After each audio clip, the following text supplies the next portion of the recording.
You're listening to TV Archaeology, episode 3 of season 1. Today we're talking about Twin Peaks, episode 3, which is called Zen, or the Skill to Catch a Killer.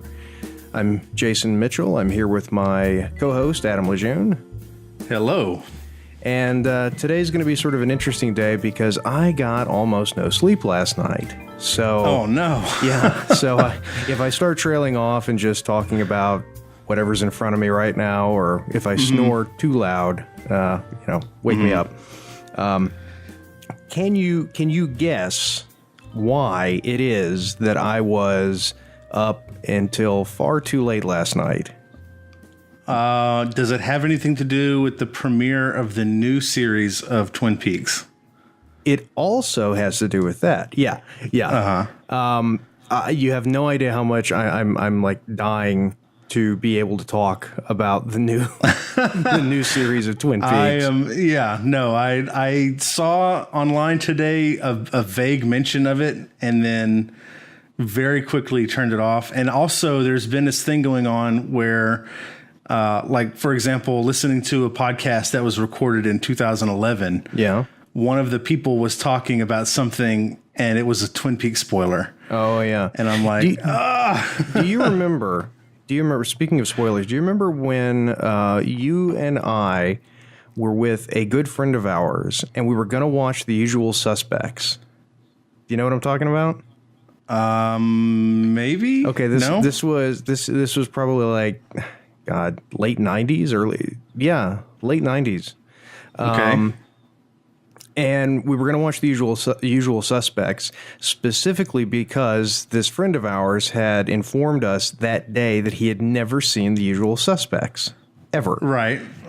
And before we put the movie on, because I think we were waiting for pizza or something. I think maybe I do remember this. Yeah. And there was an episode of Mystery Science Theater 3000 on. And in that episode, they just, in one line, spoil. If you haven't seen The Usual Suspects, I'm going to give you a 3, 2, 1. Okay. There was literally, they say, oh crap, what's the guy on Kaiser Soze? Yeah, but what's the guy on House of Cards? Oh my God. Spacey. Kevin Spacey. Yeah, literally the exact words, Kevin Spacey is Kaiser Soze. Right. Yeah. No, I remember that. Yeah. Now. That was around the same time. Were you there when we did the camping trip after watching the Blair Witch Project? No, I was not around. Because we were going camping. We wanted to watch something really scary, and we ended up starting our camping trip. About it. Very bored. I heard about it. Yeah. And I heard that you also talked to owls that night as well. I did talk to owls. But I don't know anything about owls. May or may not be what they seem. I don't know anything about that. All right, well, let's get right into it because... So the premise of this, for people who this is their first time listening... Welcome. The premise of this episode, or of this show, podcast thing, is that my man Jason has seen and obsessed over Twin Peaks for a few years now, and he's seen the entire thing. I am only up to episode 3. So I am a fresh watcher, and we have an experienced watcher, and then we discuss the show episode per episode. Yeah, and you need to start thinking about next season. What show? Because we ought to do one that you've seen every episode of that I haven't, that isn't Korean. Right. So something in English. Yes, preferably something in English. I'll think about it. All right. So the things that I want to tentpole for this episode is the One-Eyed Jacks, the experience with Audrey's dad and apparently uncle. Yeah, at One-Eyed Jacks. Yeah. The Jerry. Scene, Bobby and Leo and Mini Brock Lesnar meeting in the woods was a big deal. And then go out for a pass, Shelly. Why'd you call me Shelly? Because I want to hit you with something. Sorry, that's terrible. And then the last I guess, would you say third of the episode? Maybe not that much. The last maybe 10 minutes of the episode, Cooper's dream. Cooper's Dream. Yeah, So this is definitely the episode where it gets a bit Twin Peaksy. yeah, I think that's probably the perfect way to just judging from everything I've seen, making fun of the show. This seems to me to be that episode where when people watched it, I can just imagine them watching the show. There's a few quirky things like, okay, there's a bunch of donuts. What's up with that?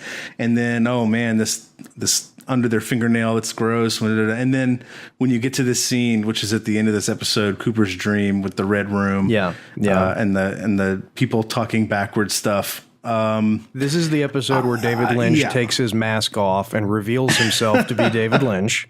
Right. And this episode is really the litmus test, because if you watch this episode and you don't like this, you just need to go ahead and stop watching. Not that it's all, I mean, that's not the whole show by any stretch of the imagination, but if you don't like that, it seems to me like this is where the mythology of the show really kind of kicks in, right? Yeah. To where it's not as much just a whodunit type drama with comedic elements.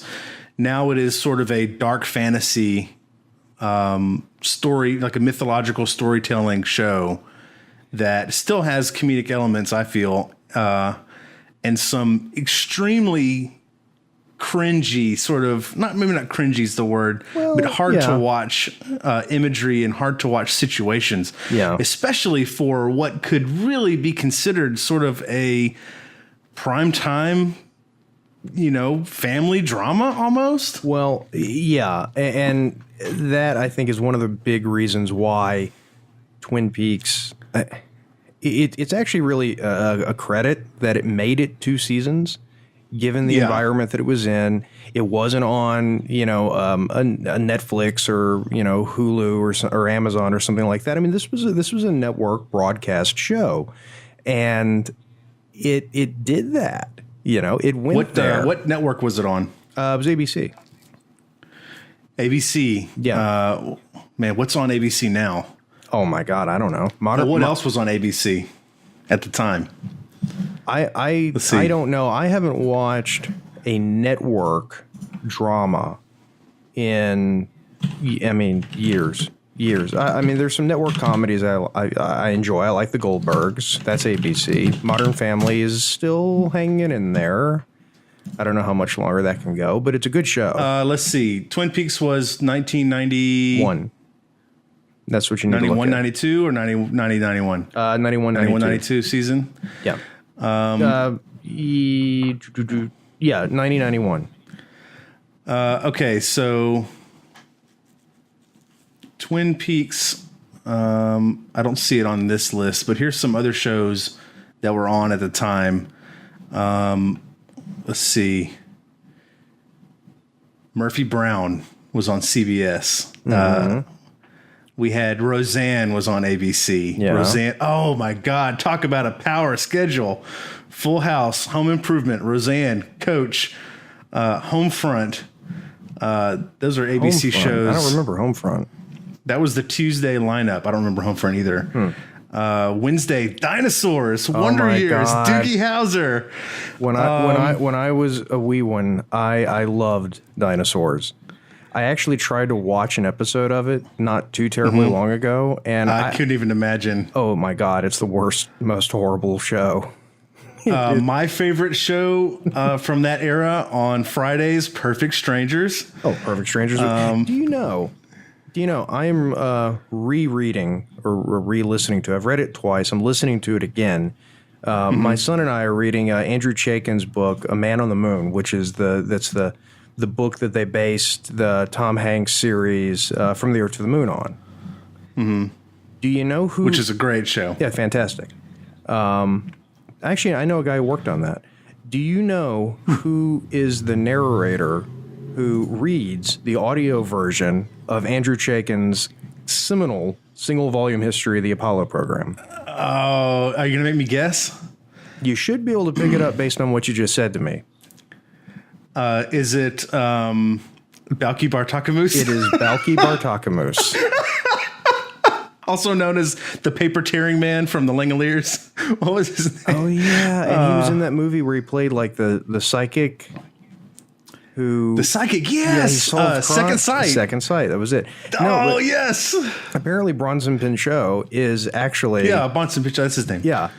And it's funny because I saw that. I love him. Went, He's so great. Yeah, I was like, yeah. Could that be another Bronson Pinchot? And then I sort of thought about that for a second. Of course not. No, I'm not seeing Twin Peaks on this schedule. Are you? Let's see. What time did it come on? Twin Peaks doesn't exist. Oh, this is one of those made things. But anyway, so that's ABC's other shows. It was, and we've said this before. I mean, it was a gutsy show, particularly in the era when people considered TV. TV was light. TV was always the light fare.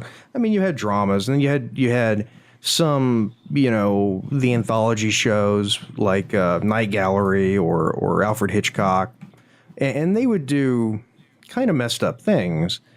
But there was never a series, a continuous series that really went for the mainstream and was a David Lynch project. And this, with this episode, and it's not just and we'll get to the Red Room stuff at the end, but this has got one of my favorite Dale Cooper scenes ever, which is this. Is it the throwing stones at the milk bottle? Yeah, absolutely. Yeah, that was pretty interesting. Yeah, and what I love about that scene, it's not just the fact that Cooper is doing this. It's the fact that everyone, Sheriff Truman, Hawk, Andy, Lucy, all of them, they just go right along with it. And yeah, they just kind of let him do it. And in fact, they seem to be really into it. Oh, yeah. The dumb cop, whatever his name is like, Andy. He's way into it. It's like a little to the left, Andy, and it's like, all right, Andrew Cooper. It's just like I love it. They really get into it, and then it's so sad when he gets eaten by that bear. I can imagine it will be. But the yes, that whole scene is pretty great. Someone at home just thought we spoiled something for them and ended it all. I'm pretending I didn't hear that. Andy doesn't In fact, I have a couple things written down about that. Shoot. First, I said, "Why are they doing this in the woods?" And then I found out because they had the whole setup. They had the chalkboard set up, the chairs, the table with an infinite amount of donuts, the chairs, everything was set up like it was a conference room. Yeah. And then whenever they actually started, now it makes sense. But I'm glad that the show trusted itself enough to set up this office environment outside in the woods. Yeah. Without saying, you may have asked why we're doing this in the woods. Right. Well, I'll tell you, because that's something that it would be a little, Oh yeah, the show never insults the audience by thinking that the audience isn't going to get it. The show. Yes. And very pleasantly, and I just to touch on the premiere of season 3. It's straight up Twin Peaks, and it's straight up the same type of storytelling. And it's the same thing again where, look, you're going to have to sit with this for the long haul. Okay. So just get used to that. Well, I'm definitely going whenever it gets to that point, I'm definitely going to get it and watch it and find it. And I'm sure we'll talk about it here. Oh yeah. At least a little bit. Well, but, I think what we might do maybe at the end of this one, we might do an episode where we talk about all of season 3. In one, we might do a double episode or something like that. But anyway, you had some notes. Yeah. So just on that scene, the one thing that I wrote that I think is probably, maybe not the point of that scene, but it really stuck out. I said, okay, Cooper now is a mystic truth finder.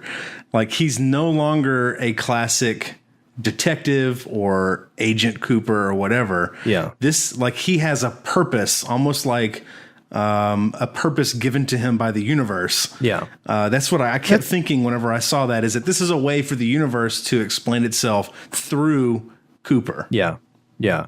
I could see that. That makes a lot of sense. The idea that Cooper is, I mean, he's obviously very different, and I don't think that Dale Cooper in any other line of work would be able to function. You know, he needs to be, well, like you said, like this truth seeker. You know, maybe he could be a scientist or something like that. But I think he is so perfectly suited to investigating something like this, investigating a murder. Yeah. And the fact that the murder is weird and all the elements around it are weird are fine, because he does weird stuff too. Yeah.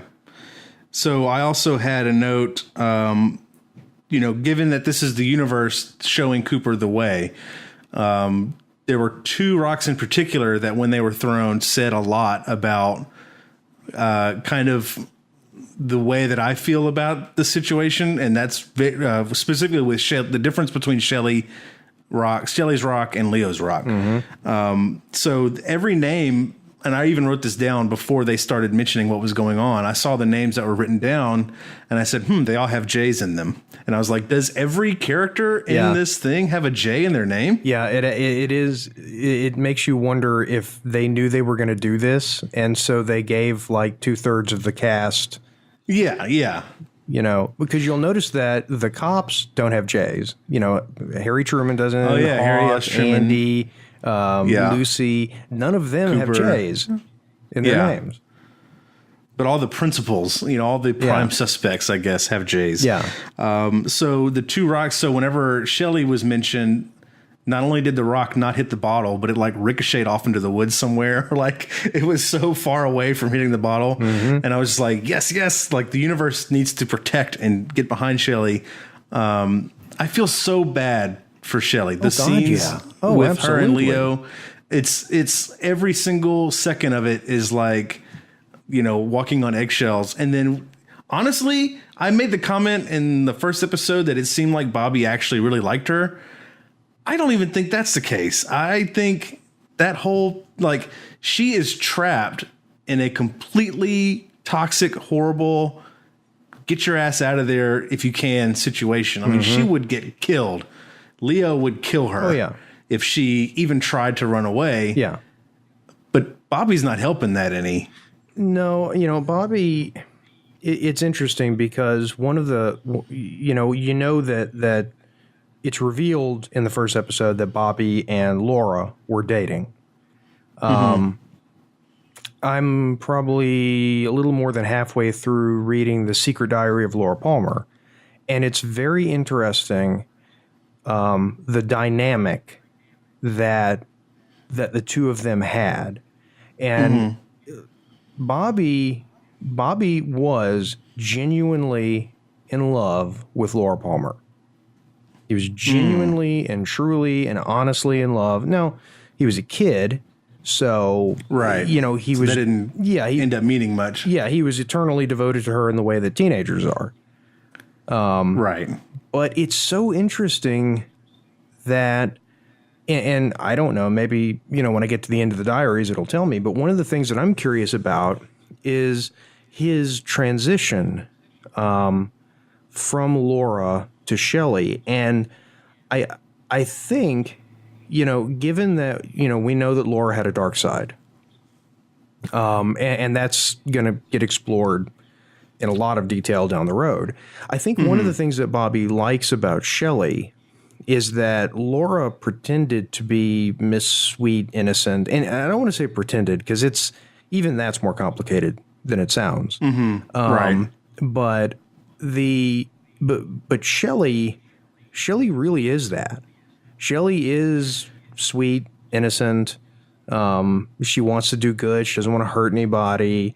And she needs protecting. You know, that's you're not supposed to talk about that anymore, but guys want, well, in general, guys want girls to feel like they need protecting, I think. Well, part of it's that, and part of it is that guys feel a need to protect. And so an opportunity to protect is something. In some whatever capacity that they can manage that. Yeah. That's a good feeling for in general. Yeah, absolutely. Yeah.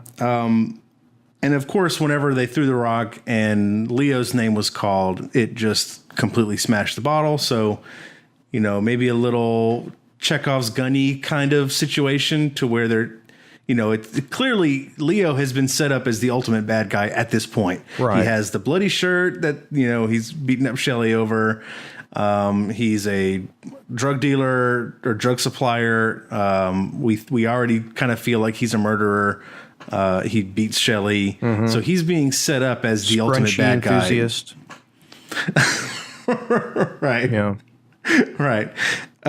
Watch them. Always watch those guys. Okay. Yeah. Because they're your. I mean, if your ponytail is longer than your wife's ponytail. Yeah. May also be a murderer. And the one thing about Leo that is kind of funny though is the fact that he does have the ponytail and he is a greaseball, but he seems to spend some time conditioning. Yeah, very silky. Yeah, he has very silky hair, And so straight, like, most girls who have long hair either straighten it or it's naturally straight and they wish that it was curly. Oh, yeah. I wonder what his straightening regimen is. Oh, well, he probably got a Brazilian blowout, probably. It's a permanent relaxed and set. Yeah, probably he probably once every few months, I think, He goes into town, he chats with the girls. I'm getting my hair straightened, Shelly. Shelly, where's my scrunchy, Shelly? Not the nylon one, the leather one, Shelly. And the thing about Leo too is the fact that he's such an interesting bad guy because when you look at him, you wonder why Mrs. Johnson's third grade class hasn't kicked the shit out of him yet. Right. I mean, he's the least menacing bad guy. It's like he's the... Well, he carries a shotgun. Well, yeah, I get that. But it's like he's the bad guy whose mom has told everybody in town he's really very weak. If you could all just act afraid of him, that would just make him feel so good. Yeah. And then he turned into a psychopath. Well, so, yeah. I mean, honestly, like I feel like in a modern show, a character like Leo, they would try to have some kind of redeeming trait.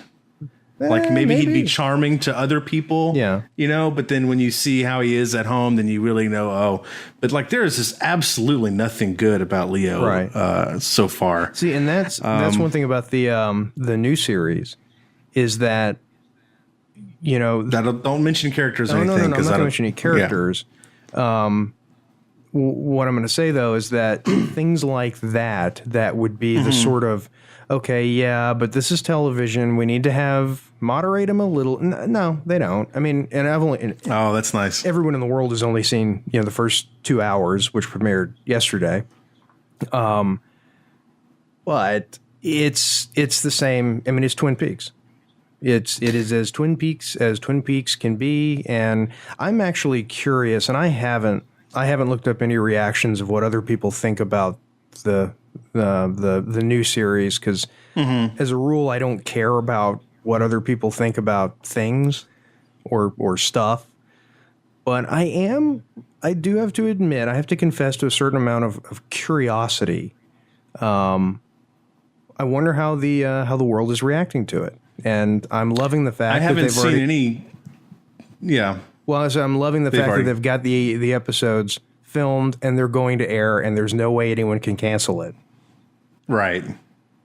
Which definitely seems to be the modern way of doing it nowadays. Netflix does it that way. HBO does it that way. Of course, they don't have any issues with people not wanting to watch the shows. But well, I mean, you and I both know that's been the way that television has been done in Britain for decades. Right. You don't, and it can be nerve-wracking, but at least that's this season is a thing. It's unto itself. Yeah.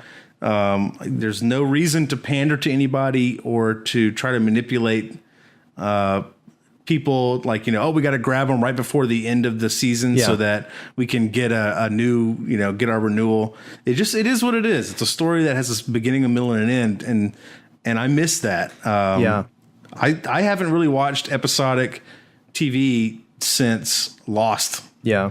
Because it's just every single episode, every single season. That brings up something that we need to talk about.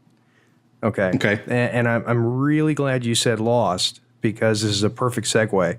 There's a website that I like a lot called Geeks Are Sexy. I think it's .net, geeksaresexy.net. And I was flipping through it today, and I don't know if this was an idea that he had that they had on their own, or if this is something that they got from somewhere else. But it's the sort of nerd or cultural black hole, which is it's a bad term. I think blind spot is probably better. But the idea is that, okay, what are your blind holes? And mine, one of them is I have never seen a single episode of Lost. So like this guy on Geeks Are Sexy, he said he's never watched Blade Runner. Right. So it's like, I admitted it. I'm coming clean. Never saw Blade Runner. Yeah. I have never seen an episode of Lost. Not one. And I mean, probably going to go to my grave like that too. Yeah, but you culturally have an understanding of what it is, right? Well, yeah. That's enough. It's really like this is what I'm trying to say. It's pretty obvious, especially now that it's over. They had a general idea of what they were trying to do with the show, but every episode and every season and cyclically inside every set of episodes and then inside every episode itself was just a long series of getting to a point where there were more questions than answers. And, let's say you had 10 questions that you entered an episode. They'd answer one of those questions, but then add another 10. So now you have 19 questions. Yeah. And so basically as the series goes on, you just compound. It's an exponential increase in the number of questions that you have that aren't getting answered. And did the creators have answers for those questions? I really don't think they did. No, I don't think they did either. Talking about it with each other, kind of in a room. So let's do this, let's do that, and well, how to do that? And I don't know. Let's not resolve it. Let's just leave it. Yeah. And people see that and they go, oh, that's brilliant. That's brilliant. But I don't think they were really working with a real set framework of the mythology of their own show. Well, I heard Twin Peaks is like that or not, I don't know yet. Well, two things. One, I actually heard once, and I don't know if this is true, but I can certainly believe it, that with Lost, they were still editing episodes up to the day it was supposed to be transmitted to the network. That sort of strikes me as you might be not winging it, but you're not going into it knowing, okay, these are the beats. This is really important. This is what we can fit into an episode. With Twin Peaks. Well, I've heard this rumor. Sorry to interrupt, but I've heard this rumor about Lost. They were editing based on people's reactions to the promo. Oh. And if someone says, I think this is going to happen, then they would go in there and they would change it so that it wasn't really clear that is what did or did not happen. Yeah, that strikes me less as a TV show and more of a scam, Yeah, but I mean, you got the work that goes into that, the money that gets made from that scam. Oh, yeah. It's like, there's a reason. It's a kind of storytelling. Yeah, but tell me about Twin Peaks and that stuff. Well, with Twin Peaks, there is definitely a lot left unanswered, but that's mainly because it got canceled. The weird thing, what I find one of the most unusual or odd aspects about the whole Twin Peaks mythology is that when they made the show and the show got canceled, they subsequently made the movie, Twin Peaks Fire Walk with Me, which doesn't, it really goes out of its way to just clarify things that happened that you really already knew about. But it doesn't make any real effort to give you closure. And you'll see when you get there, when you get to that last episode. In fact, last night I showed Elaine the last probably 15 minutes of the show. And I said, when it was over with, I said, do you see now why everyone was so mad? Because it is absolute zero closure. I mean, It's so much worse than no closure. It's like the story just gets cut off in the middle of a sentence.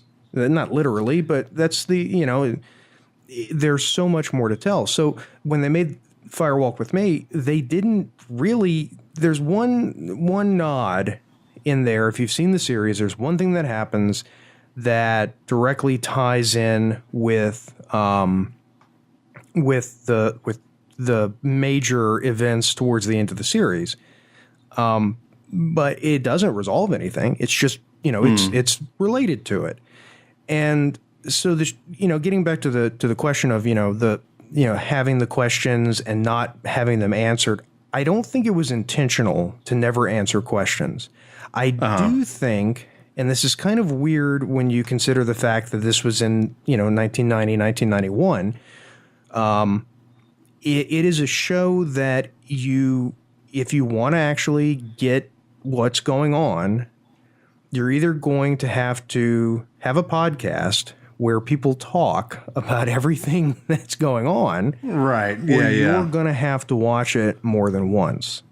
Straight through. So was it what they call the water cooler TV back then? I can only imagine you had a hardcore set of fans who might get together and discuss the episode and stuff. I mean, that maybe TV, it's supposed to do that, right? That's the whole point of episodic stuff. I don't know. I mean, I'm really reluctant to say. I was just a kid, so. Yeah. I mean, look, I'm reluctant to say that the show was too smart for its time, because that's not true. I mean, there were smart people watching TV then. There are smart people watching TV now.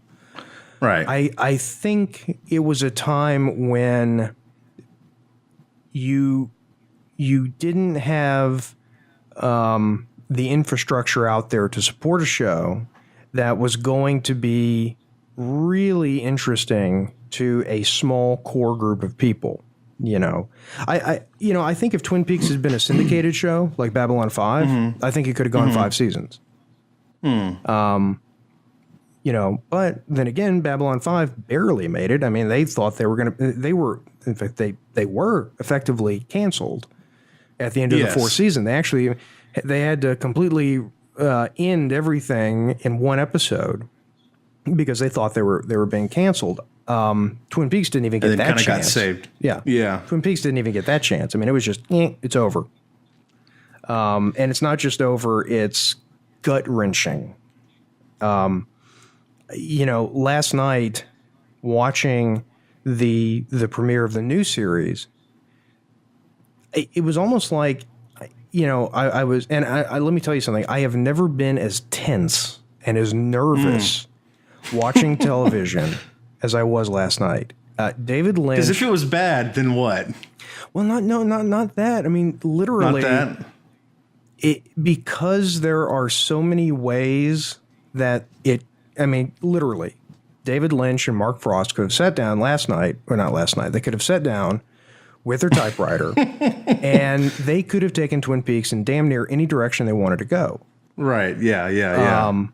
And just to have just to feel like the show that has been stalled for 25 years has started to move again was the best feeling in the world. But no, David Lynch has in those 2 episodes last night the most tense, oh my God, what's going to happen, moments that I think I've ever seen on TV, way more than in the first 2 seasons. The first 2 seasons. Does it feel like it's a different kind of show now that it's on Showtime? No, it doesn't. I think it's really more,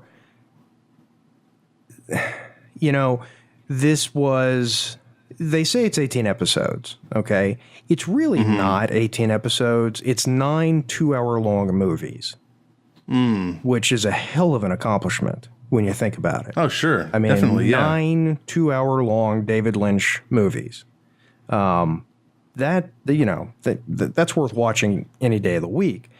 It's the same show. I mean, that much I will tell people. If you've watched all of Twin Peaks and you're reluctant about plunking down the money to subscribe to Showtime for 9 weeks, do it. It's the show you loved. Absolutely. Well, let's get back to the episode. Yeah. So I did want to talk briefly, very, very briefly, about the post-mid credit sequence on this episode. Post-mid. Which was the post-mid opening credits, the mid/post opening credits. After the traditional opening, there was a minute-long shot of Audrey's family eating dinner. Yeah. The camera was locked down. Nobody was saying anything. Not just locked down. It's David Lynch. When he locks the camera down, you feel like the camera weighs 7,000 pounds. And it would take Superman to move it. I don't know how he does that. And I think it has to do with the way, with how the shots lined up and the sets. But it was incredible. Yeah, there's a scene in the premiere that's in a hallway. And I literally was thinking this last night. I'm like, my God, can anyone lock a camera down harder than David Lynch? And it was almost, I think it was around 47 seconds, I think, is what I looked on the Netflix, timeline and tried to figure out about how long it was. And it served a purpose because it was showing the end of the opening credits was over that scene. So it was like, we ran out of opening. Let's have some more opening. But it was just it's like, just lock the camera down and point it at him. Well, but here's the cool thing, though, about that scene is look how much it communicated. Yes. Definitely. Just perfectly communicated the agonizing awkwardness of this family, and none of them want to be around each other. And then as soon as Jerry shows up, which the very first thing I wrote basically is Uncle Jerry is a sexual predator. As soon as he walked in the room, I know that guy from somewhere, and it just instantly. Did he have a bodyguard with him, or was that like a butler? I don't know. That might have been somebody who worked for the hotel bringing his bags in. It was so uncomfortable. It's like the stuff in the episode, the One-Eyed Jack stuff specifically. I was thinking about this. It's like, it's not, because it's supposed to be sexy, right? There's these girls that's in this private whorehouse across the border in Canada. And it's the outfits are very 90s sexy. Yeah. It's like Baroque and ornate and silk and lace. Frilly. Yeah. But it's the opposite of sexy. It is not sexy. It's the opposite. Yeah. Oh, sorry, I hit the microphone. I was gesticulating a little too widely. That's fine. The new girl that looks like Laura, the look on her face where she's like scared and sad but trying to hide it. And then Audrey's dad is like, yeah, get me some of that, Yeah. And then when Jerry is upset because he didn't get it first crack at the new girl like his brother promised him. Holy crap. Oh, yeah. It lays it out there real quick, I wrote gross about 5 times. Gross, gross, gross, gross. Oh, you haven't seen anything yet. Oh, God. I like the little scene with Donna and James. I thought that was sweet. Donna's dad being like, okay, we're going to bed now. Don't murder our daughter, okay? Yeah. Don't miss church tomorrow. Let's see here. If you're going to have sex, keep it to a dull roar. Exactly. Yeah. I've got work in the morning. Oh, they had church in the morning. Oh, yeah, yeah. Don't miss church. Yeah, sorry. Let's talk about Albert. Albert Rosenfield. Rosenfield.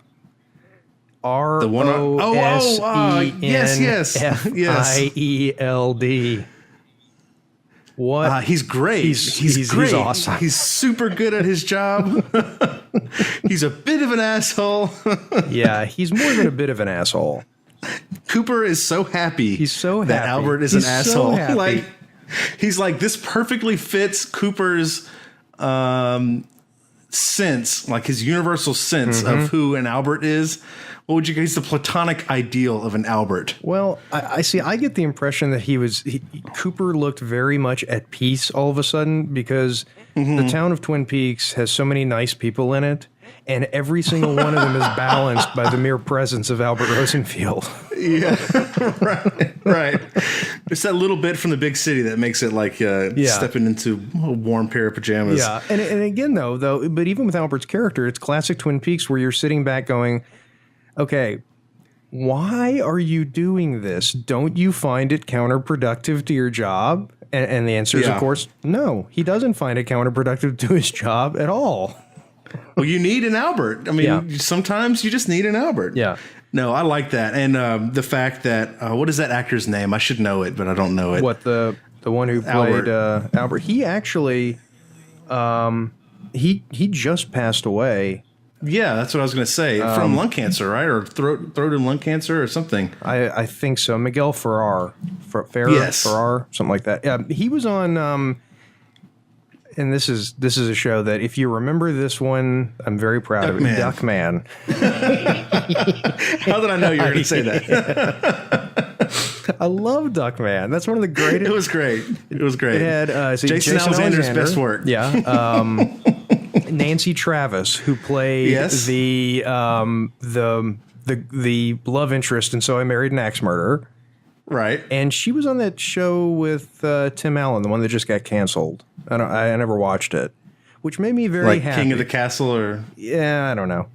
It made me happy because I always thought that Nancy Travis should have had more of a career than she did. Well, I mean, it's unfortunate, but a lot of times people have to choose between having a family and having a career, especially with Hollywood. And But that is good. I was actually thinking about the other day because So I Made It an Ex Murder was such a important movie to me back in the day. Oh God, yeah, and I did feel kind of bad for her. Yeah.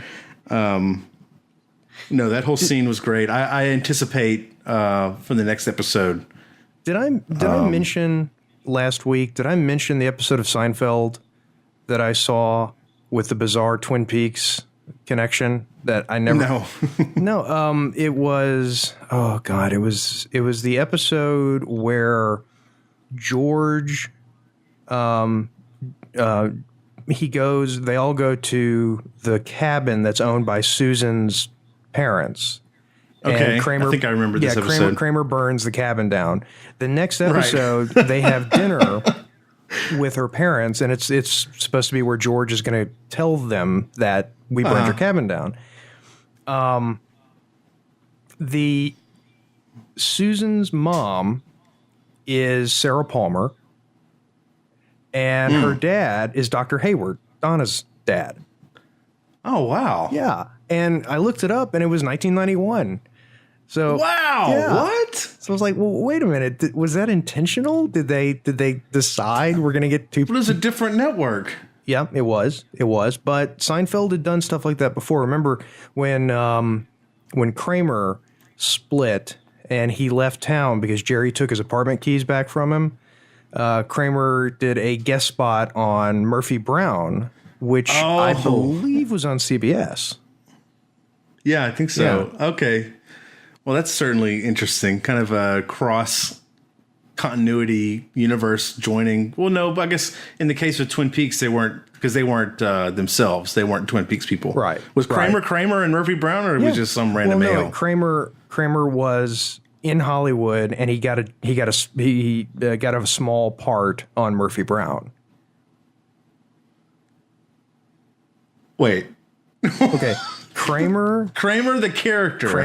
Cosmo Kramer got a small Hollywood. part on Murphy Brown, the TV show. Yeah, and Jerry in the Seinfeld universe. Yeah, and Jerry and George tune in to Murphy Brown, and they see Kramer guest starring in the episode.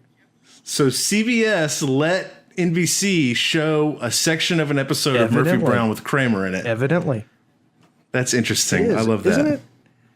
And this was at the same time when Johnny Carson, when he would interview somebody who was in a TV show, he could have been interviewing somebody who was on the biggest television show on ABC, and they could not say ABC. They would always have to say, and you're starring in whatever on another network.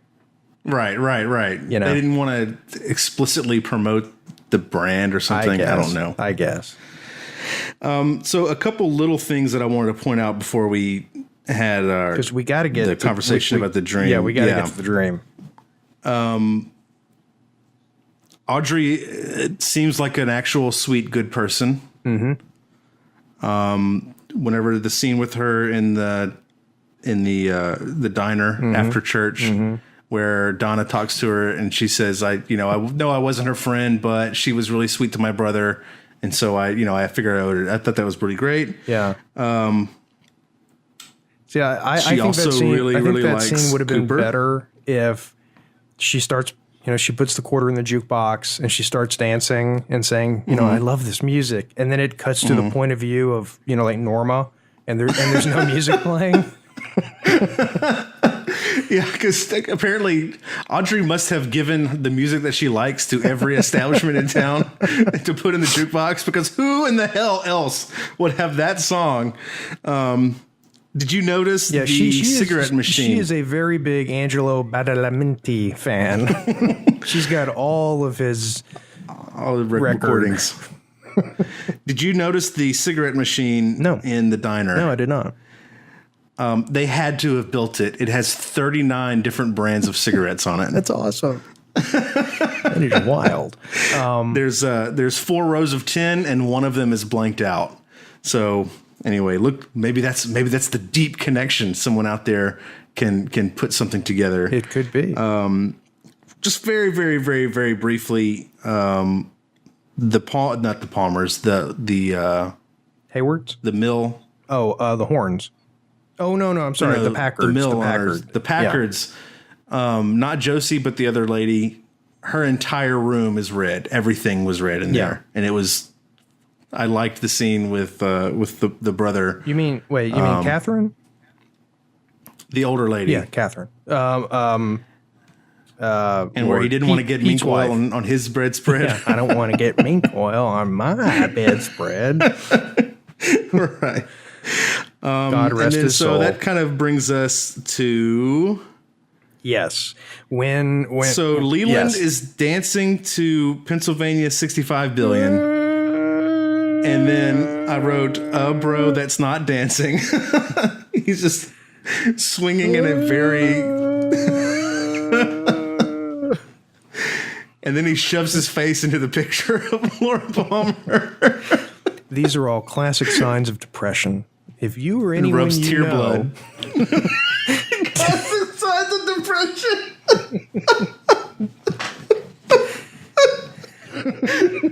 People twirling in circles and screaming, and then smashing your head into a smashing picture their frame. face. Please, Tear, cry, tear kissing. Yeah, no. Then the blood all over the picture. Laura's mom comes in. "Honey, what are you doing?" No. She doesn't do that. You can't do an impression of Sarah Palmer. No one can. I'd blow out the microphone. You would. Yeah, you'd have to go in the next room over. I'll do it. Here, hang on a second. I'm gonna do my impression of Sarah Palmer.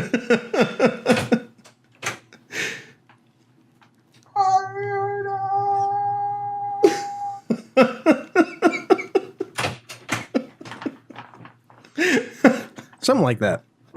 Something like that. You have to imagine the sound recordist. Jesus. You just get room tone, and then you turn the volume knob, and then Yeah. Cooper. So Cooper is a mystical storyteller, and he's a truth seeker. Yes.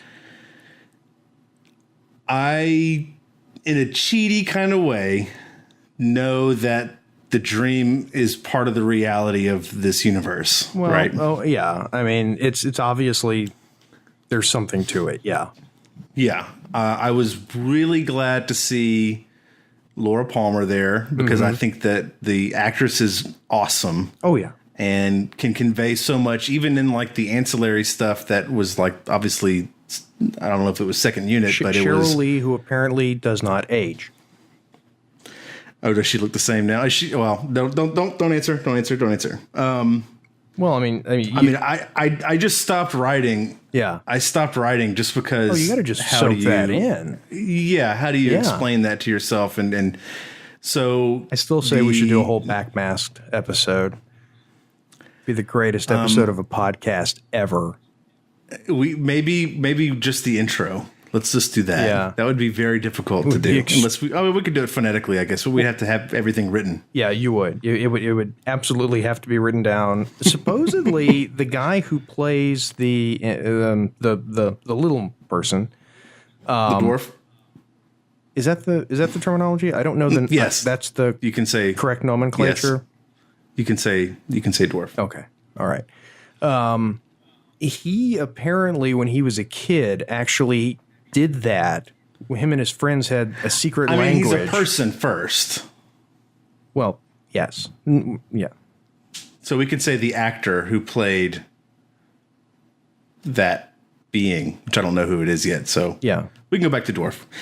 So he did that as a game. Now, is he from? Did he have a? I mean, obviously he was backmasked, so it's kind of hard to tell. But it sounded like he had an accent even then. Yeah, I don't know. He from? I don't know. Actually, I can look that up. I'm really curious about that actor. He's got a very, very interesting look, and the backwards dance that he danced backwards. Oh my god! And then when they played it forward, and it just looked so freaky. Like it looked like underwater. It looked like he was underwater. Yeah. You know. Well, the backwards acting. What's so cool about that is that it lets an actor do things like if you were to pick up your hand and very quickly raise it, like you're a kid in school, you're raising your hand. You could not stop it perfectly when it would decelerate and it would wave a little bit imperceptibly. But when you start with your arm up in the air and you bring it down and then you play it backwards, it looks, I mean, it's like no human can do that. It's just, well, you look like a human, but you're doing things that people don't do. The way people blink, right? It's. Now, I know that there's a way to practice if you observe it closely enough and then practice doing it in a way to look more right when it's backwards. I've seen a couple YouTube videos where people do that. Yeah. Well, right. Well, that's what I'm asking. Like, it almost seems to me it would be more subtle if they tried to do that. But the fact that he's just wave your arms around and like dance and then walk forward. Or start waving your hands around and then walk backwards and then sit on the chair. And it's like, it just looks, and then, there's no other way to describe it than it looks freaky. Yeah. Although I did think back to a movie that I just quoted not too long ago, which I forget the name, but it was the Room Tone movie where the sound guy at the end, Living in Oblivion, we still need room tone. Yeah. Good movie. And very, the guy from appreciated movie. That was a great movie. Yeah. Catherine Keener and Steve Buscemi. Oh, Steve Buscemi. Good movie. Buscemi, sorry. And Brendan Fraser. Oh, was he in that? Yeah, Brendan Fraser was in that. He was in Living in Oblivion? Oh, great. Now, okay, hang on a second. Let me fire up the big steam-powered keyboard. Well, while you're doing that, God, what? What did you say? And then the guy from Game of Thrones, who was the person that I'm talking about, who was also in The Station Agent, which was an awesome movie. I can't remember his name. I was completely wrong. What the hell movie am I thinking of? What was I thought he had Monsters Ball. That's probably it. Let me type on my super No, loud. I'm thinking of Midnight in the Garden of Good and Evil. Oh, okay. I do that like every time. Most people who look up stuff on their show do it on an iPad or something silent. Yeah. And then vamp in a way that makes it hard for people to tell that they're looking something up. Well, Dermot Mulroney was in Living in Oblivion, and Peter Dinklage, of course. Same thing. So Peter Dinklage is the person that I'm thinking of. And Kevin Corrigan was in that too. He's awesome. Anyway. Yeah. So in Living in Oblivion, there was the scene where there's now we have this really freaky, crazy dream sequence. And then that was 95. So that was after Twin Peaks came out. And so then Peter Dinklage's character is like, I have a question, why is it a dwarf? It's like, what are you talking about? In all these crazy, weird dream sequences, it's always a dwarf. Is this what that was referring to in Living in Oblivion? Probably. Was Twin Peaks? Yeah, probably.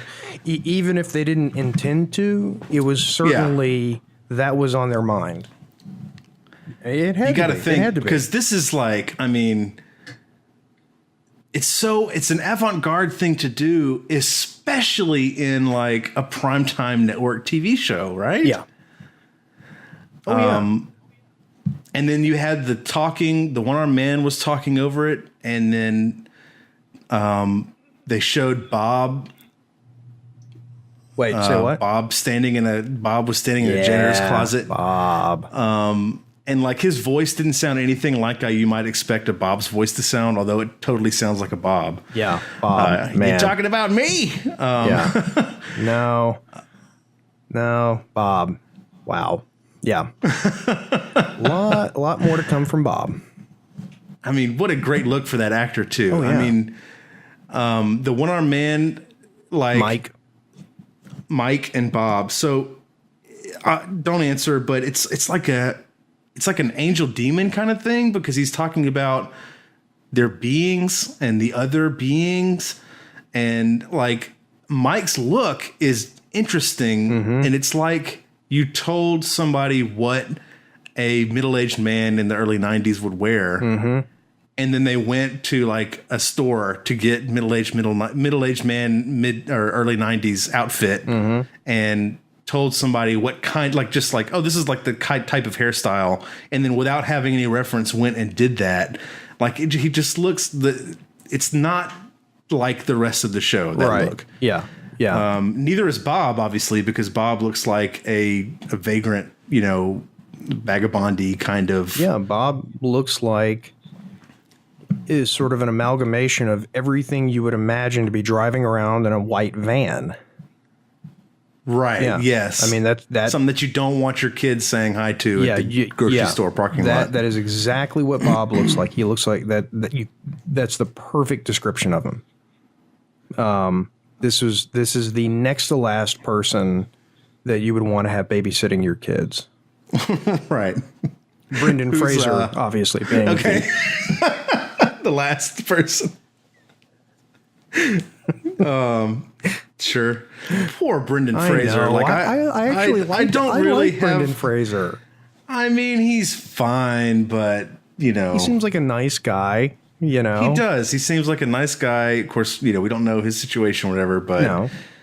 And they're rebooting The Mummy now with Tom Cruise. Yeah. And they're going to make it into a franchise called The Dark Universe.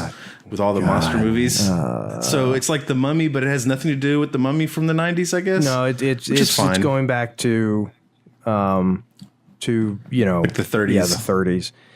Yeah. And that, well, that's good. That's fine. Yeah. And that. Oh, there it is. Twin Peaks. ABC Saturdays at 10. See, here's something, and we got to get back to the Red Room, but I do want to bring this up because I was drawing a comparison last night to no one.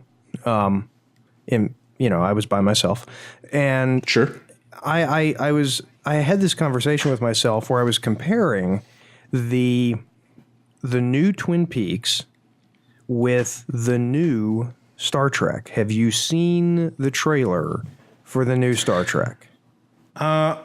I don't find myself having much interest in it. I have not watched it yet. You should not have any interest in it. Well, maybe you're not a very big Star Trek fan, so you're obviously who they're going for. You're the key demographic, because you watch the trailer for this thing and you go, they sat in a room and they said, yeah, the Star Trek people are going to watch it no matter what. Right. Let's have broad appeal. But didn't they do that with Enterprise though? Yeah, this actually looks like it's going to make Enterprise. God, I can't believe I'm saying this. Enterprise may no longer be the worst of all Star Trek series. Wow. And Enterprise had that medal by a mile. I mean, it really fought and won. It looks like Is it prestige? Is it trying to be prestige TV with Star Trek? Yeah, sort of. And it looks like they said, hey, let's do a TV series that is in no way, shape, or form reminiscent of any of the other TV series, which is what Star Trek fans have been begging for years. Let's do a TV series that's basically looks and Game of Thrones in space. It's Game of Thrones in space with a pastiche of the recent movies. And I liked I thought the third of the rebooted Star Trek movies was really good. I loved it. The second one was a pile of microb. The first one was good. I liked it. I liked it. Yeah. Yeah, I liked it as a pop movie to like. Yeah. The third one was an actual Star Trek movie. Oh, okay. Well, so I did not like the second one. I thought the second was terrible. Awful. 145-minute action scene, too much. Yeah. So what I was thinking is, with Twin Peaks, one of the differences between Twin Peaks and something like Star Trek is Twin Peaks is really the product of a couple of guys, Mark Frost, David Lynch, whereas Star Trek is a property owned by a board of directors and the stockholders, and they just hand it to people every once in a while. And it's remarkable to me that they're doing this. You know how they're going to premiere with the new Star Trek series is they're going to air the first episode is going to be on CBS. And then you're going to have to sign up for CBS's online, their online platform. Their a la carte, whatever. Yeah. And great. Well, Perfect. That worked out great for Yahoo, Yeah, just force people to go to your specific content provision. No one's going to be paying for the show. I'm telling you right now. No one is going to pay for this. They're going to have to make serious changes. This is actually a case where I hope they don't make, and I don't think they are. I think this is much more traditional where they're shooting it as they're airing it. Because hopefully after that's what I was about to ask, actually. After about the fourth or fifth episode, hopefully they're going to make serious changes. But what we're going to see is the same crap with that we saw with Ghostbusters, which was just an awful movie.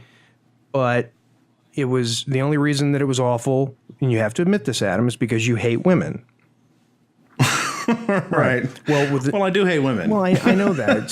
So do I. I mean, everyone does, but that's not the reason that the movie was bad. Yeah, I had no interest in watching it just because of the fart jokes and stuff. But with the new Star Trek, because of the fact that they're making a show that is diverse, aggressively diversifying the show. Excuse me. I think that we're going to get the same sort of treatment, which is that if it's a terrible show, well, of course you say it's terrible. People are going to say, you just hate it because it's diverse. Yeah. Well, I really don't think that diverse or not diverse is a signal for anything. I mean, clearly, if you want a more widespread audience to go after it, which is like what you said, it seems like they're trying to do, that it doesn't hurt to diversify it up a little bit, but you have to diversify something on top of a strong story and on top of a strong, premise and a strong script and a strong acting, and everything has to be strong in order for that to work. Otherwise, like it's the thing I hate the most for myself is to be pandered to, sort of really super intentional emotional manipulation to that level is insulting to me. Now, there are some things that I can watch fully understanding that the art form is designed to satisfy those types of feelings, right? To scratch the emotional itch that you want scratched. If I watch the Puppy Bowl or whatever during halftime, what do you expect? I know why I'm watching the Puppy Bowl, right? What do you expect? It's the Puppy Bowl. Yeah. But like with an action movie, I mean, if you watch an action movie, my son and I watched Commando the other day. Oh my God! I know. Right. And now we hold up Commando like a masterpiece of cheesy exploitation. It's so awful, but I love it. Exactly. I like you, Danny. I kill you last. And I wanted to say that you can't backtrack. Danny was Jerry from Twin Peaks. Full circle. I don't remember Commando well enough. Arnold dropped comment. him off a cliff because he said, remember when I said I'd kill you last? Yeah, that's right, Colonel. I lied.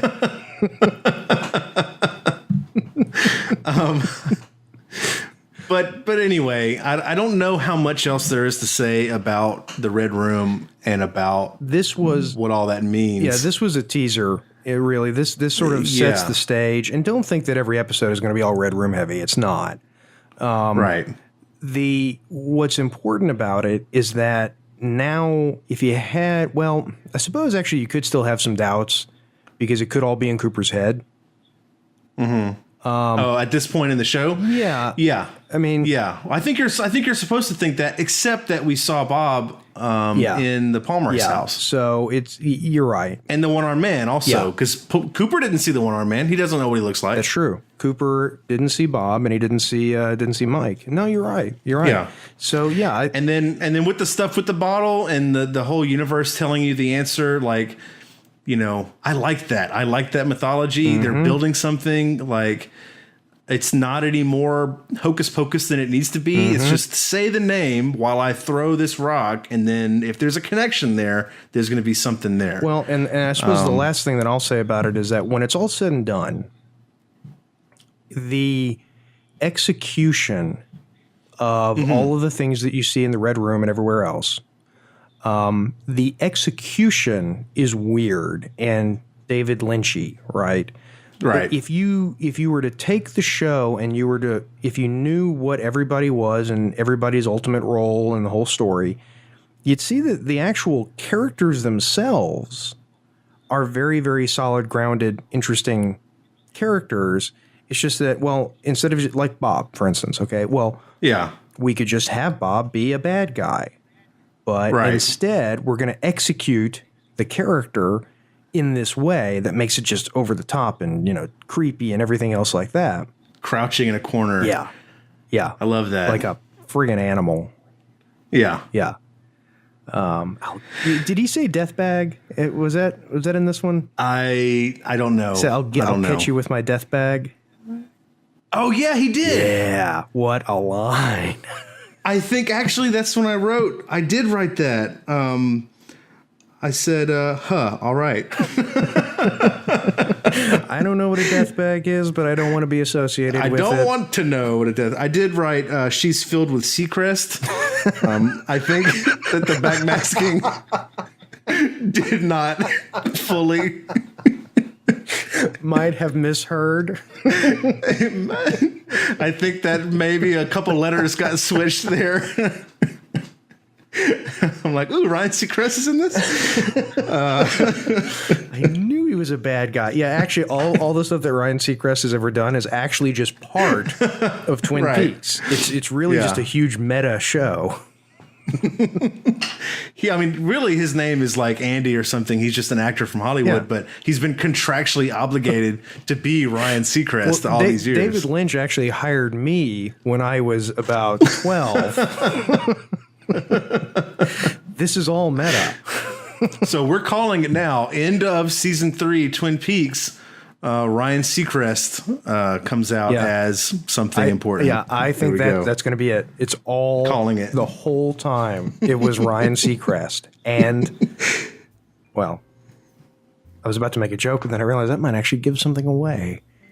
Oh. And on that note, then save it. Ladies and gentlemen, thank you very much for tuning in to episode 3 of TV Archaeology. And we hope that you join us next week or ish when we go through the... We're doing Fibonacci release dates. Yeah. It's a logarithmic schedule. Right. We'll see you in 4 weeks. And then we'll see you in 16 weeks. Yes. Eventually, episode 6 will be out about the time the heat death of the universe occurs.